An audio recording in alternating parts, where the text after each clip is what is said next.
I'm not making any excuses, but I will tell you this. If they want to look at some more emails of one of my staffers, by all means, go ahead. No matter how good the election result, if you are a criminal, if you run afoul of the system, if you have obstructed justice, the system grinds you down. We commend the FBI for reopening the case because no one is above the law. Director Comey made a grave mistake, and I think he needs to try to correct that. Last week, they're ordering up their inaugural ball gowns, and this week, the Clinton campaign is in the worst communications crisis. In some ways, the enthusiasm kind of jacked up this weekend. You know, there may be some distractions, but we won't be distracted. The good news is the president believes that Director Comey is a man of integrity. He's a man of principle. Thank you, Anthony Weiner.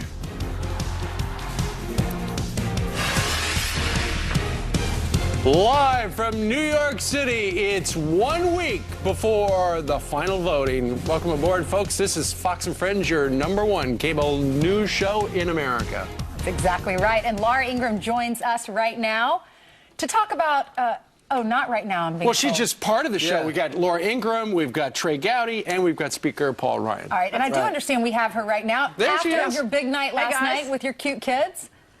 We had fun. How was Halloween? Oh, it was great. We had Darth Vader and another character whose name I can't remember from like the recent Star Wars. There we are. And then we had the Vampirus, and I have newfound respect for all of our makeup people at Fox after trying to apply to Maria some ghoulish white on her face. I mean, it was quite something. I didn't get the blood right, but we had fun nonetheless. You know, Laura, I'm always amazed. Now, one costume is usually not enough. Now they have to have one for school. Right. They have to have one for one for the party. They're saying, yeah. Right? You know, we had it so bad when I was a kid. Don't you love these stories? We were always bums. When you could say the term bum. Hobos. Yeah, remember?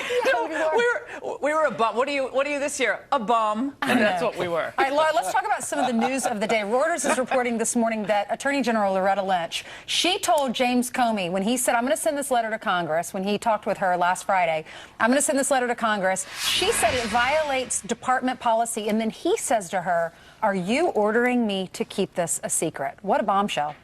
Yeah, it certainly is. And first of all, everyone should understand the policy is guidance. These are guidelines. And the guidelines instruct that you shouldn't be timing your investigation to affect the outcome of the election. Now, anyone who thinks that Comey is out there calculating when to release information to affect the outcome of the election, then what was he doing when he did his press conference to say that there was no reasonable prosecutor could find grounds for an indictment on a crime? So all of this is just ridiculous. It's guidelines. And that's why President Obama came out yesterday and said that he has faith in Comey's integrity, and he didn't find that he was trying to affect the election, which was very interesting. Didn't get enough coverage about how Obama did praise Jim Comey. Very interesting. I loved it. At least you're staying consistent, unlike every other Democrat out there. And if you look at what Donald Trump said, he said, listen, I don't agree with what he said in July. I thank him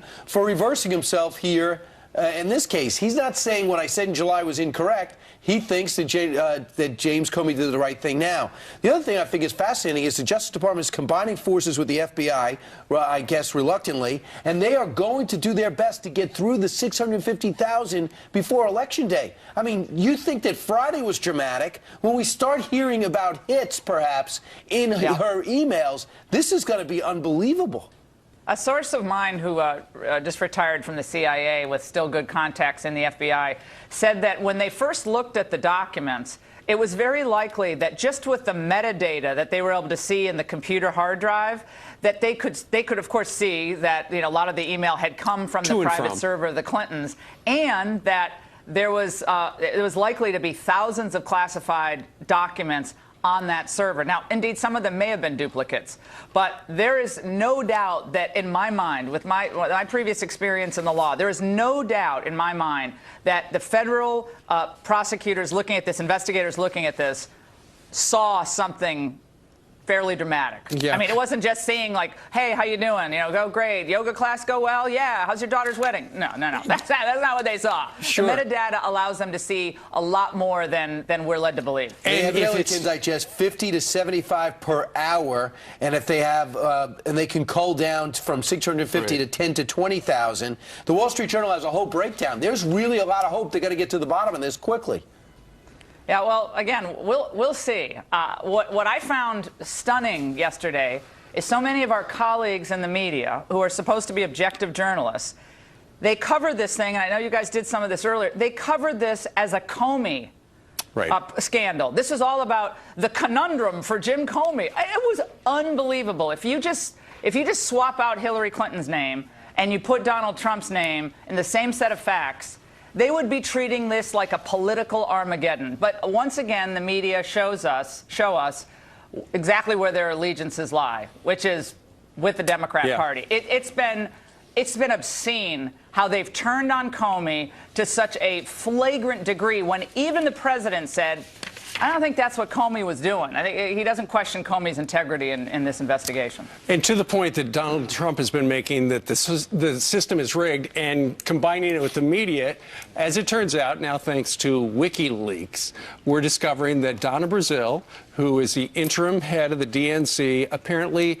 has been feeding lines from debates and to town forums to Hillary Clinton.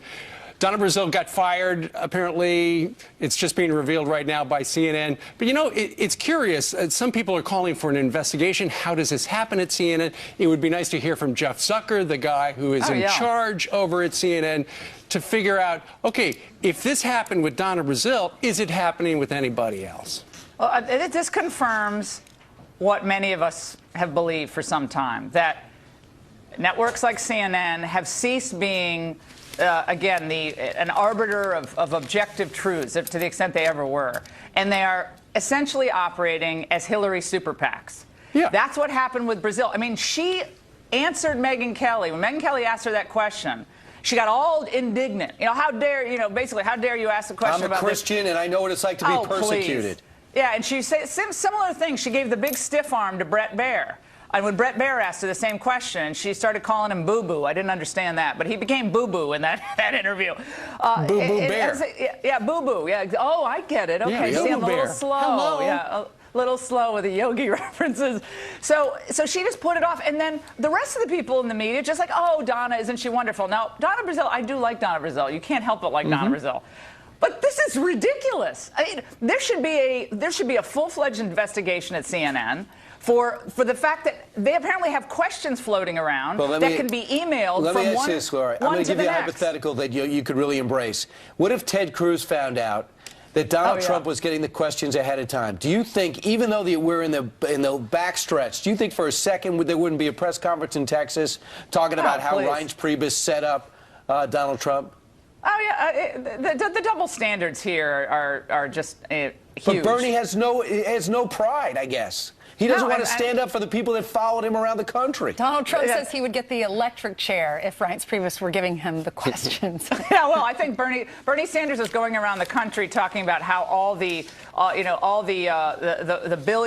billionaires are out there for Trump. I'm like, what? All the billionaires are for Hillary. What are you talking about? Billionaires hate Trump. If you watch mainstream media this morning, they're not really talking about the Hillary Clinton email thing. They're saying there's no case there. They're talking about how Donald Trump is linked to Russia. But if you look at the New York Times this morning, we were all looking at this. That story, there's a story that says the FBI sees no clear linking Donald Trump to Russia. But you won't find that article on the front page, Laura. Oh, what a shock. You will find it. What page number? A21. 11. Oh, yeah. This is the headline. 21. Investigating Trump, FBI sees no clear link to Russian government. Right. And the story... See, that's just the FBI. The FBI is in cahoots with the KGB, which is in cahoots with the Republicans. That's what James Carville was sputtering on MSNBC. It's so bad that James Carville is attacking poor Thomas Roberts on MSNBC, who I don't think is a big Trump fan, but he was actually accusing Tom Roberts of like doing the bidding for Trump yesterday on television. This is craziness. But this other story about Trump. In the 90s crisis, Trump used a tax tactic now banned. Not banned then, but let's focus on the 1990s. Okay, so there's a little media bias out there. Laura, before you go, because we're 7 days out, Obviously, right now, given this news of the day, Trump is surging. What happens? I think Trump is going to win a few states that right now nobody predicts he's going to win. I think it could be an outlier state. You know what I'm going to do, just for my old Connecticut roots? Connecticut is in terrible shape. They've had some terrible governance with Governor Malloy, lost GE, and so forth. I'm saying that Connecticut, I know this is an outlier, This is crazy. but I'm just Connecticut. That's Connecticut. crazy. You need change. I know it's crazy, but I'm just going to say. But I'm going to give an example. A state like Connecticut, perhaps a Wisconsin, maybe even what's happened with the Obamacare premiums in Minnesota.